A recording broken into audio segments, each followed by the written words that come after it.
మన మహానాడు జరిగింది 2 ఏళ్ళ కూటమి ప్రభుత్వం మహానాడులో హోమ్ మినిస్టర్ అనిత గారు మాట్లాడారు కదా, ఉద్యోగాలు గతంలో మనం వెతుక్కుంటూ వెళ్ళే వాళ్ళం, ఇప్పుడు నడుచుకుంటూ వచ్చేస్తున్నాయని చెప్పి. నిజంగా ఈరోజు ఉద్యోగాలు నడుచుకుంటూ వచ్చేస్తున్నాయంట.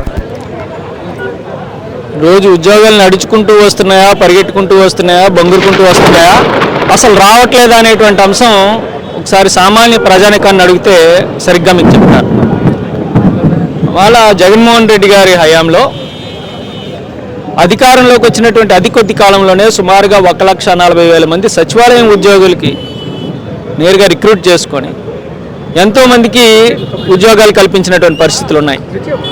ఈరోజు వచ్చినటువంటి ఈ ప్రభుత్వం మొన్న చూసాం మనం డిఎస్సిలో కూడా ఒక దగ, ఒక మోసం, ఎక్కడా కూడా అర్హులైనటువంటి వాళ్ళు పక్కన పెట్టి పేపర్ లీకేజ్ చేసుకొని వాళ్ళ సొంత మనుషులకి కార్యకర్తలకి ఉద్యోగాలు ఇచ్చుకునేటువంటి పరిస్థితులు కూడా మనం చూసాం. ఎవరైతే వాళ్ళ ఇంటి దగ్గర కానీ వాళ్ళ కుటుంబంలో కానీ పనిచేస్తున్నటువంటి వాళ్ళు ఉన్నారో వాళ్ళకి ఉద్యోగాలు వచ్చేటువంటి అవకాశాలు కూడా చూసాం. నేను ఒక్కటి అడుగుతున్నా, ఇవాళ సుమారుగా 2 ఏళ్ళు గడుస్తుంది. మీరు ఉద్యోగస్తులకు చేసినటువంటి మేలేంటి, మీరు ఇచ్చినటువంటి కొత్త ఉద్యోగాలు ఎన్ని అనేటువంటిది మీరు శ్వేతపత్రం మీరు రిలీజ్ చేయగలరా? ఒక వైట్ పేపర్ మీరు రిలీజ్ చేయండి. మేము ఇన్ని చేసాం, మేము ఇంతమందికి ఉద్యోగాలు కల్పించామని చెప్పేటువంటి దమ్ము ధైర్యం మీకుందా? ఇవాళ మీరు యువతని ఏ రకంగా మోసం చేసి అధికారంలోకి వచ్చారు? నిరుద్యోగులందరికీ కూడా ఉద్యోగాలు కల్పిస్తాం, 20 లక్షల ఉద్యోగాలు, లేకపోతే నిరుద్యోగ భృతి ఇస్తాం 3,000 రూపాయలు అని చెప్పారు. అంటే నెలకి 3,000 రూపాయలు అంటే సంవత్సరానికి 36,000.